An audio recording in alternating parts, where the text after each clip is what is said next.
इस फिल्म की कहानी 18 साल के एक टीनेजर की है जिसे एक 36 साल की औरत के साथ प्यार हो जाता है। अब दोनों के बीच का रिश्ता क्या कहलाता है, आइए जानते हैं। फिल्म का नाम है बॉय।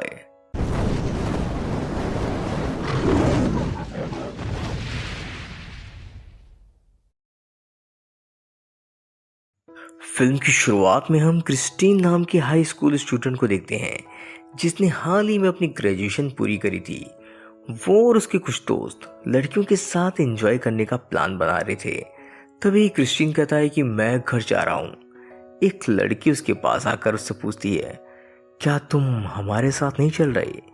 क्रिस्टीन कहता है कि नहीं यार, मुझे बहुत नींद आ रही है, मैं घर जाकर सोना चाहता हूँ। वो लड़की कहती है कि तुम मेरे साथ मेरे घर चलो, वहां मेरे साथ सो जाना। पर अपना क्रिस्टीन निकला सख्त लौंडा। वो उस लड़की को मना करते हुए अपने घर चला जाता है। क्रिस्टीन अपनी मॉम के साथ रह रहा होता है। वेकेशन में टाइम पास करने के लिए वो पास ही के जेनिटर स्टोर में जॉब भी करने लगता है। उस स्टोर में उसकी मुलाकात जॉन से होती है। जॉन और क्रिस्टीन जल्दी एक अच्छे दोस्त भी बन जाते हैं। एक दिन क्रिस्टीन अपने काम में लगा होता है, तभी वहां एक लेडी आती है।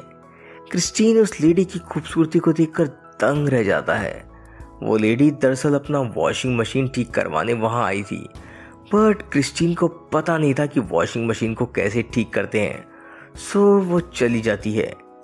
जाते जाते वो अपने घर का पता भी क्रिस्टीन को देकर गई। अब क्रिस्टीन के दिमाग में सिर्फ उस लेडी का ही ख्याल घूम रहे थे। रात में उस लेडी के अपार्टमेंट के बाहर उसे देखने के लिए जाता है। घर वापस आकर क्रिस्टीन उस लेडी को इमेजिन करते हुए अपनी हाथ गाड़ी दौड़ाने लगता है। अगले दिन क्रिस्टीन अपनी जॉब पर टाइम से पहले ही पहुंच जाता है। वो जॉन को उस लेडी के बारे में बताता है। जॉन कहता है कि ठीक है, मैं जाकर उसकी वॉशिंग मशीन रिपेयर कर दूंगा। क्योंकि क्रिस्टीन भी उस लेडी से मिलने की फिराक में था, मौका देखकर उसने जॉन से कहा कि मैं खुद चला जाऊंगा। जॉन उससे पूछता है कि तुम्हें वॉशिंग मशीन ठीक करनी आती है? क्रिस्टीन कहता है कि हर चीज को सीखने का फर्स्ट टाइम होता है, मुझे जाने दो, मैं भी ये काम सीखना चाहता हूँ। क्रिस्टीन उस लेडी के अपार्टमेंट में पहुंचता है। वहां वो उस लेडी से कहता है कि मैं आपकी वॉशिंग मशीन ठीक करने आया हूँ। वो लेडी कहती है कि तुमने तो कहा था कि तुम्हें ये काम नहीं आता। क्रिस्टीन कहता है कि नहीं, मुझे ये काम आता है। इस पर वो लेडी कहती है कि मैंने तो ऑलरेडी उसे ठीक कर दिया है, पर तुम यहाँ आ ही गए हो तो मेरे टॉयलेट को एक बार देख लो। क्रिस्टीन टॉयलेट ठीक करने लगता है। तभी वो लेडी नंगी होकर पास ही में शावर लेने लगती है।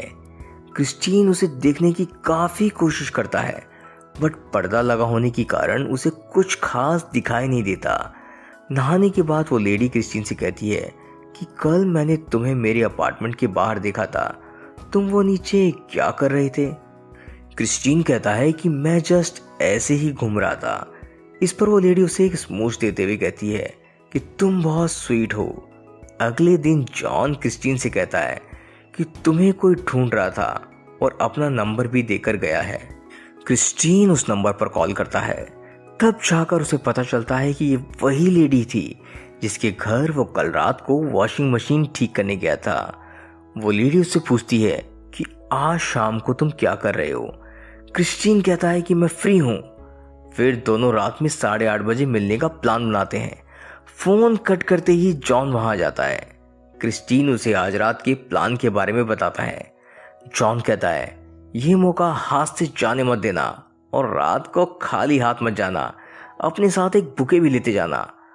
रात को क्रिस्टीन टाइम से आधे घंटे पहले उस लेडी के अपार्टमेंट में पहुंच जाता है। अंदर जाती वो लेडी क्रिस्टीन को सीड्यूस करने लग जाती है।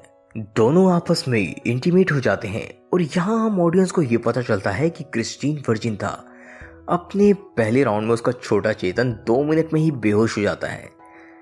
क्रिस्टीन जैसे तैसे करके अपने छोटे चेतन को नींद से जगाता है और इस बार वो अपना बेस्ट देने में कामयाब भी हो जाता है। अगले दिन क्रिस्टीन काफी खुश था। खुश तो होगा ही, उसका वोल्केनो से लावा जो रिलीज हो गया था, उसे फिर से उस लेडी का कॉल आता है और फिर दोनों रात में मिलने का प्लान बनाते हैं। इस बार क्रिस्टीन देखता है कि लेडी का रूम का दरवाजा पहले से ही खुला हुआ था। वो अंदर चला जाता है। अंदर जाते ही क्रिस्टीन की नज़र उस लेडी पर पड़ती है जो कि काफ़ी हॉट लग रही थी। बिना देरी करे क्रिस्टीन अपने काम में लग जाता है। क्रिस्टीन इस बारे में अपनी मॉम को भी बताता है। वो कहता है कि मुझे एक लड़की से प्यार हो गया है। अब क्रिस्टीन की निकल पड़ी थी। वो हर रोज उस लड़की के घर जाता और उसके साथ खपाखप करता। एक दिन जॉन क्रिस्टीन से पूछता है कि क्या बात है भाई, आजकल तुम बहुत खुश रहने लगे हो, तुम्हारी कोई लॉटरी तो नहीं लग गई। क्रिस्टीन फिर जॉन को अपने उस लेडी के बीच चल रहे अफेयर के बारे में सब बता देता है। वो कहता है कि उस लेडी का नाम सैने है। जॉन कहता है कि इतनी बड़ी आइटम तुम्हारे जाल में फंसी कैसे। जॉन और सैने के बीच अभी रिश्ता काफी गहरा हो चुका था। एक रात दोनों कुश्ती लड़ने के बाद सो रहे होते हैं कि तभी वहां एक लड़का आ जाता है। वो कहता है कि मुझे बहुत भूख लगी है। दरअसल वो बच्चा सैने का ही था। सैने की डिवोर्स हो चुकी थी। क्रिस्टीन को ये बात पता नहीं थी और जब उसे पता चला तो वो उठकर वहां से जाने लगा। सैनी क्रिस्टीन को रोकने की कोशिश करती है। क्रिस्टीन कहता है कि तुम मुझे अपने बेटे के बारे में कब बताने वाली थी। सैनी कहती है कि हम दोनों को दंगल खेलने में बिजी थे, उस वजह से मुझे बताने का मौका ही नहीं मिला। क्रिस्टीन वहां से चला जाता है। अगले दिन जॉन और क्रिस्टीन दोनों अपना काम छोड़कर फुटबॉल खेल रहे होते हैं। तभी वहां क्रिस्टीन की मॉम आ जाती है। क्रिस्टीन अपनी मॉम को जॉन से इंट्रोड्यूस करवाता है। थोड़ी देर की बातचीत के बाद उसकी मॉम वहां से चली जाती है। क्रिस्टीन आज रात भी सैने से मिलने उसके अपार्टमेंट में पहुंचता है, पर इस बार बेल बजाने पर उसका बेटे ने दरवाजा खोला। डिनर करते समय सैने अपने बेटे कैस्पर से कहती है कि तुम पूरा खाना फिनिश करो, तभी तुम क्रिस्टीन के जैसे स्ट्रांग बन पाओगे। कैस्पर क्रिस्टीन से उसकी एज पूछता है। क्रिस्टीन कहती है कि मैं 18 साल की हूँ। फिर कैस्पर कहता है कि मेरी मॉम 36 साल की हैं, बट फिर भी वो कितनी खूबसूरत लगती हैं। क्रिस्टीन को भी उम्मीद नहीं थी कि सैने 36 साल की है। सैने अपने बेटे के सोने के लिए अंदर बेडरूम में भेज देती है। कैस्पर के जाते ही क्रिस्टीन सैने पर टूट पड़ता है। अगले दिन क्रिस्टीन को सैने का कॉल आता है। क्रिस्टीन पूछता है कि और बेबी, आज रात का क्या प्लान है। सैने कहती है कि अब हमें मिलना बंद करना होगा। क्रिस्टीन फिर पूछता है कि क्यों, क्या हुआ, कैस्पर ने कुछ कहा क्या। सैने कहती है कि हाँ, उसे ये सब काफ़ी कंफ्यूजिंग लग रहा है, सो अब हम नहीं मिल सकते। मुझे उसका भी ख्याल रखना है, सो अब हम दोबारा मुझसे मिलने की कोशिश मत करना। ये सुनते ही क्रिस्टीन देवदास मोड में चला जाता है और खुद को एक कमरे में बंद कर लेता है। शाम को वो सैने के अपार्टमेंट में उसे मिलने जाता है, बट सैने दरवाजा नहीं खोलती, सो वो वहीं उसके दरवाजे के पास ही सो जाता है। सुबह सैने जब अपने दरवाजा खोलती है तब क्रिस्टीन को वहां देखकर गुस्सा हो जाती है। वो कहती है कि तुम मेरा पीछा करना छोड़ दो और हमारे बीच जो कुछ भी हुआ उसे एक सपना समझकर भूल जाओ। देवदास क्रिस्टीन अपने दिल का हाल अपनी मॉम को बताता है।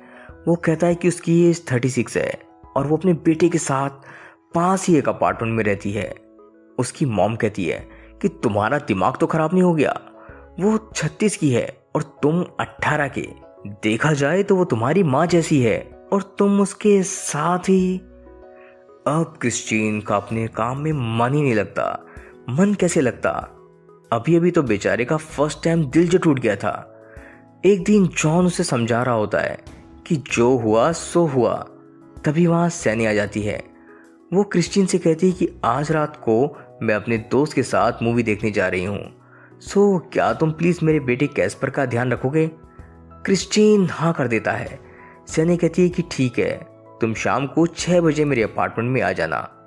सैनी के जाने के बाद जॉन क्रिस्टीन से कहता है तुम भी अव्वल नंबर के गधे हो, 2 दिन पहले इस औरत ने काटा था और तुम फिर से अपना कटवा रहे हो। क्रिस्टीन इस बात का कोई जवाब नहीं देता।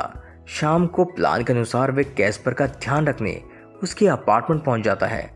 कैस्पर को सुलाकर क्रिस्टीन भी सोने की कोशिश करता है, बट उसे नींद नहीं आ रही होती।